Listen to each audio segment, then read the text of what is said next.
Right? We come into this life, everything's okay. It doesn't really matter how things turn out. Oh, it's a walking time. That's my favourite thing.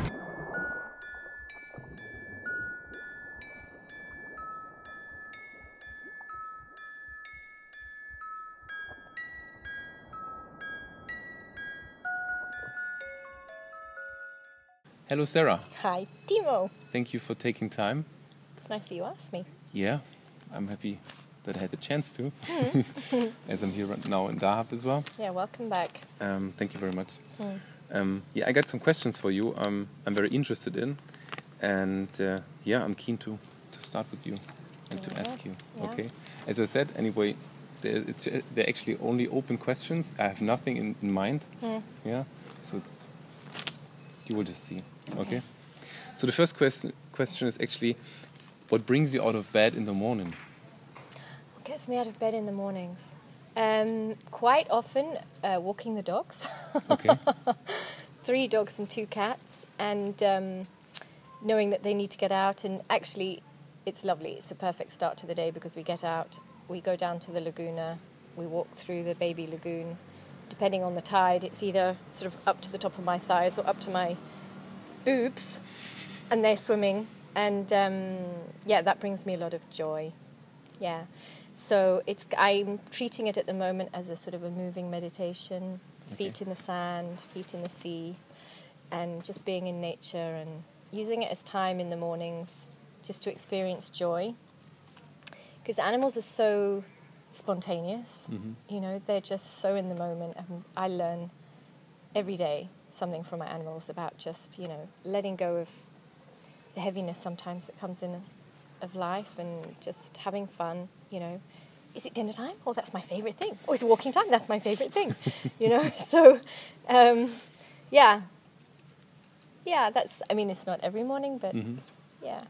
Okay. And I suppose in terms of a bigger purpose, what gets me out of bed in the mornings is living my life here and trying to discover your depths into something that's really meaningful for the wider freediving community, and sharing my passion and sharing the teachings that I experienced through my diving career, and yeah, seeing where that takes me. Okay. Is it something that you would say you're burning for it? Just imagine there's a kind of flame in you that makes you burn, and you can actually give the fire a little bit more of wood to burn even higher and stronger. What would that be?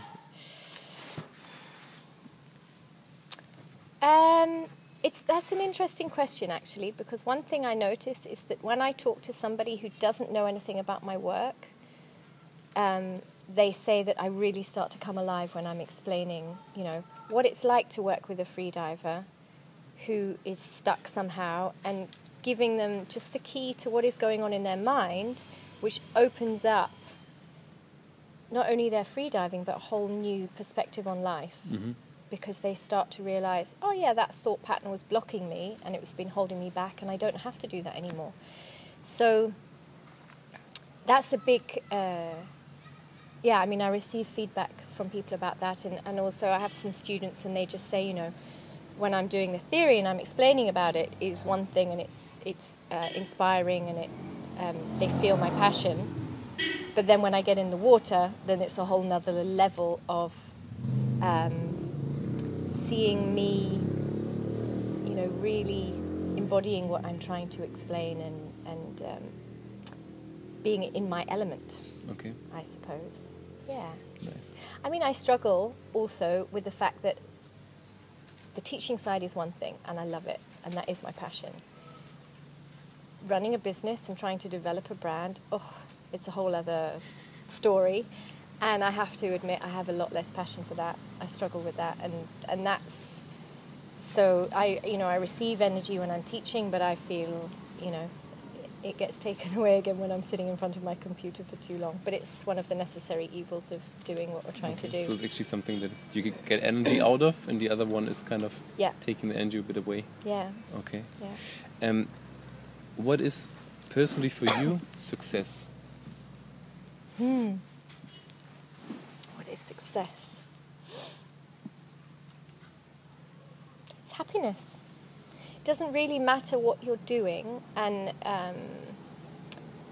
what your life looks like, because I think as long as you're happy, then you're leading a successful life. And this is one of the metaphors where freediving can deliver so much about how we're living our lives, and vice versa. Is that, when you focus on the numbers and trying to define success as being something very specific and limited, in fact, you're missing the point. Because actually the successful freedive, it could be 20 meters, it could be 100 meters. It's the sensation and the experience that you will know whether you've had a successful dive. And the numbers are moving all the time, One of my peak experiences was my first time at 20 meters. So success is not something that you can define, by numbers or by benchmarking or by comparing yourself with other people. It's something that's inside of you as a feeling and an emotion and a sense of being connected. And, for many people it's also giving back a feeling of meaningfulness and purpose in what you're doing in your life. So, we all have a different destiny and a different purpose and something unique that we're here to deliver. So I think success is as varied as those different destinies and purposes are. Okay. And so for you, if you just take 1 point for yourself, success for you, For me. For yourself. I think success for me.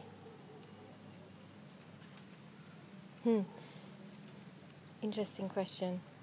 It probably, if you ask me tomorrow, might be something different. But right now, it is the ability to trust in the process, to trust in the flow of life, and to really let go. I think one thing I've realized in the last few weeks, actually, although it's probably been present in my subconscious for longer, is that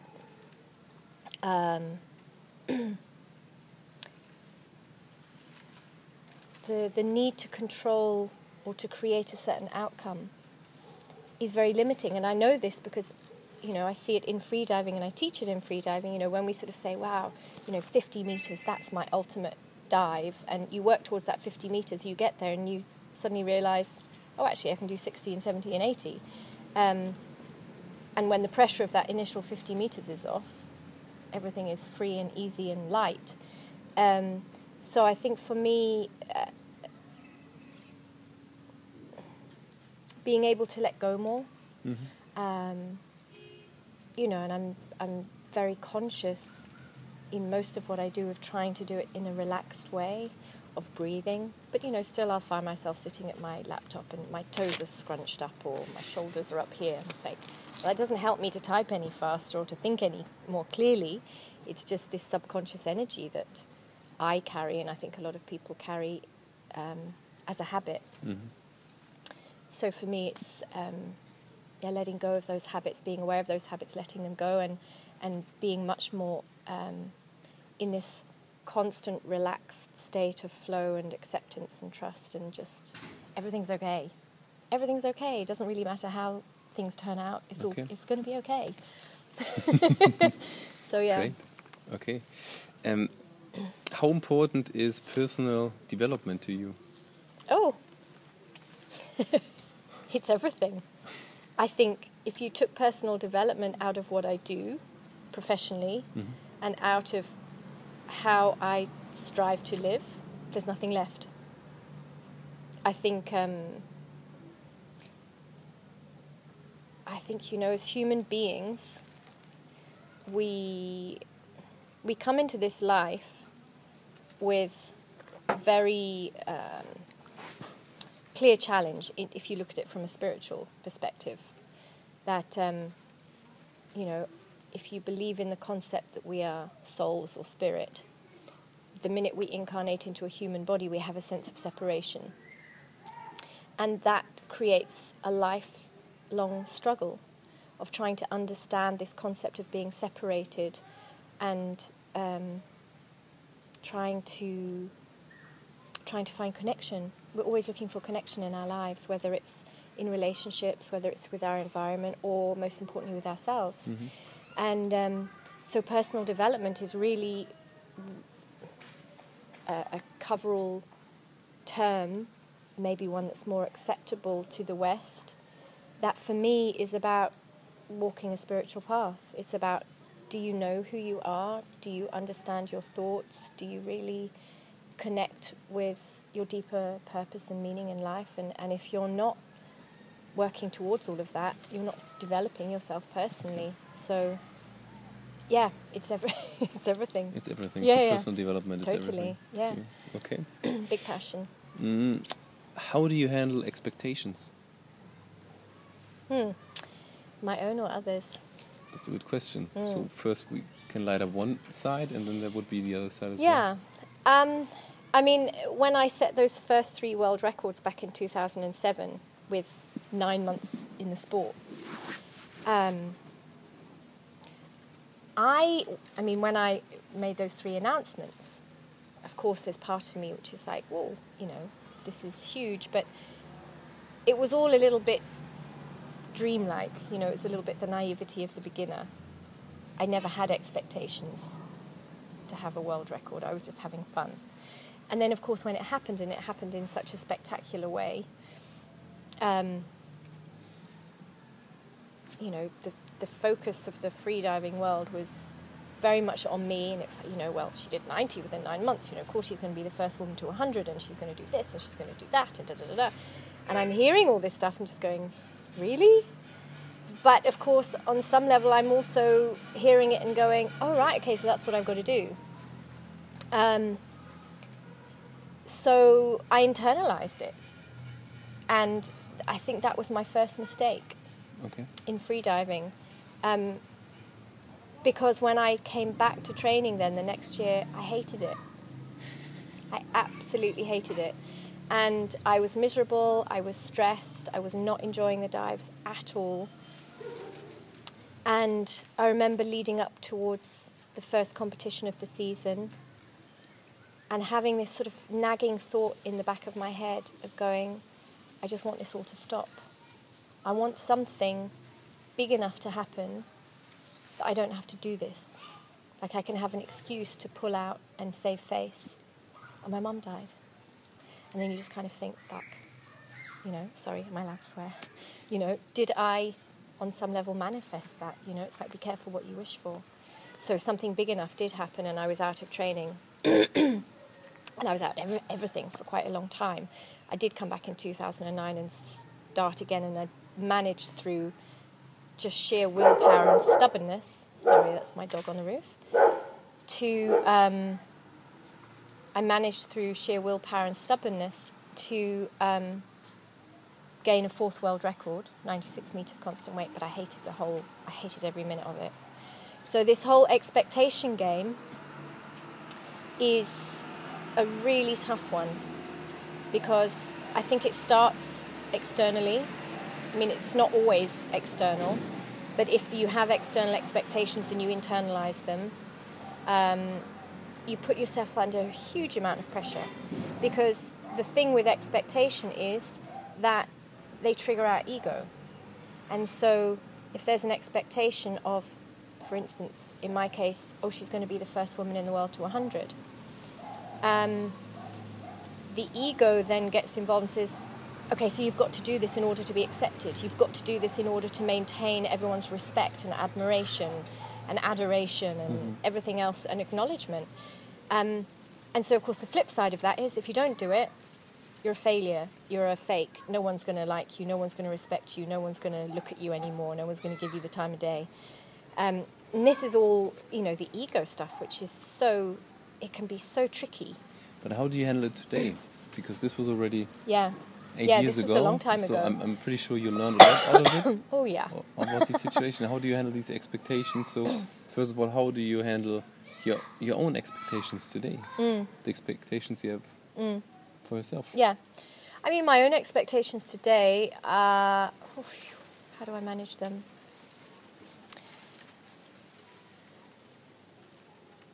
I think I'm more aware and more conscious of not allowing what's going on around me to affect me. Just sort of saying, okay, this is my path, this is where I'm going, this is what I'm going to do. And, you know, believing in myself. Mm-hmm. I mean, I had a process of recording my yoga for freediving video courses. And, you know, quite often I would get up at 5 o'clock every morning, do my yoga and meditation practice, and then record 2 or 3 videos that morning. And I did that for 2 months every day. And it was a huge process. And I would have, of course, times where I'd be sitting there going, who the hell wants to sit there and listen to a video of you? You know, with launching my videos, you know, are they going to sell like crazy? Are they not going to sell at all? Are people going to love me? Are they going to criticize me? And I remember just reconnecting with myself and sort of saying, you know, every person who's written, you know, a best-selling book or created the most incredible online training program is just a person. And ultimately what they're doing is creating a medium through which they can share their passion with people who are interested. And accepting that not everyone's going to like what I have to say. And letting that be okay. It's the same as if I teach a yoga class. Maybe 20 people come, maybe one person comes. It's the same thing. I'm just creating the space or offering myself and letting it be okay that those who are interested will come and those who aren't won't. And we're all slightly different. But there are for sure some other expectations from the outside as well. They're coming to you. So how do you handle these expectations? They're coming from other people, from customers, yes. friends. I mean, I suppose, yeah, you know, if I'm coaching, and I do have it sometimes where I notice that students are tense because they're coaching with Sara Campbell, you know. And so they feel that they have to do really well, or that you know, this is going to completely change everything for them. And, I mean, their expectations, I suppose I try and manage them a little bit, but it's also, you know, people receive what they're ready to receive. So it may be that, you know, I can offer all of my teachings to one person, but where they are in their life, they're only ready to receive a small percentage of that, because it's too much. They can't integrate it all, and they need to take the first few steps in their journey before they're ready for the rest. So my expectations in terms of, you know, am I going to take a student from 20 meters to 50 meters in a week? No. I would be happy if I have a 20-meter student who simply learns how to relax but makes beautiful 20-meter dives by the end of the week. That for me is time well spent. And obviously for the student, then maybe they might be a bit disappointed because maybe they had expectations of numbers. And I, you know, our job as a coach is to also try and manage their expectations, that they're there, they will learn what they need to learn, and it may not be that depth progression is the lesson for this trip or for this coaching. It may be that they need to work on different aspects, you know, understanding their relationship with themselves, or how they limit themselves with their thoughts, how to relax, how to let go. So my expectations, students' expectations, it's about being in the present moment, really, and not leaping too far ahead, and because then you're not in touch with reality anymore. Okay.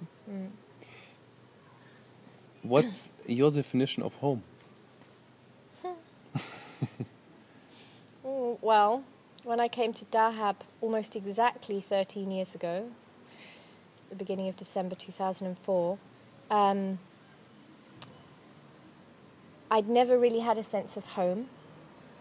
And on day 3 of my 1-week holiday, I was sitting on a horse at sunrise riding up to Blue Hole, and I heard a voice inside of my heart saying, "You're home." And a big part of me was, what on earth is that? You know, I'm on a 1-week holiday. I'm not home. But at the same time, already with my yoga practice, I recognize actually this is my intuition. This is something important.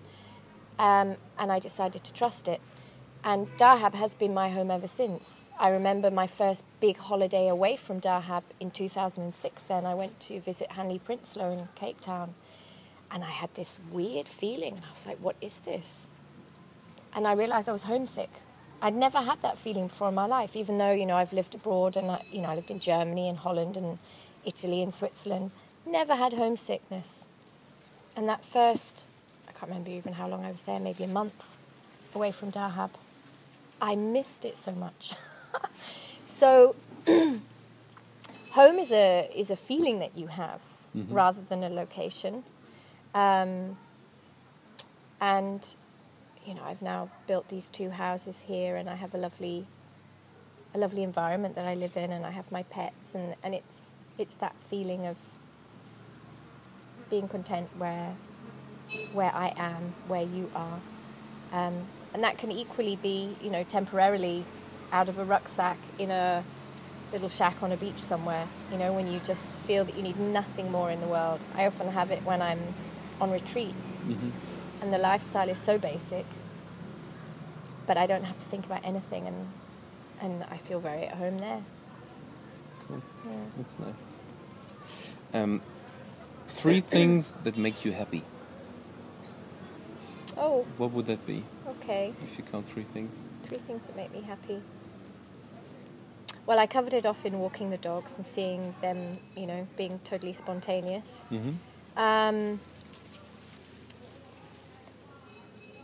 Feeling free, and however that might be. So it's often traveling. It can be in nature, but for me it can also now be in a city, wandering around on my own and seeing new sights and architecture and just enjoying a new environment. Okay. And connections with people. I would say that's the most key. It's really taking time and feeling an emotional connection, a bond with somebody, sensing what they're sensing and being able to empathize, whether that's their joy or their sadness. But it's the fact that connection is there, that ability to be together on that level. Okay. I think that would be that would be the number one. That would be number one. Yeah. So it's people walking the dogs and being free. Yeah. All right. I think so. Great food, great sex. Okay. What else did you say? 4, 5, 6. It's good to have some more as well. Yeah, of course. Why limit yourself? Yeah. Cool. Good. So, Sara, again, thank you very much. That's it actually already. Okay. Only a couple questions. Thanks for answering. Thank you. And thanks for your time. Yeah, it wasn't too painful. Thank you very much. Thank you.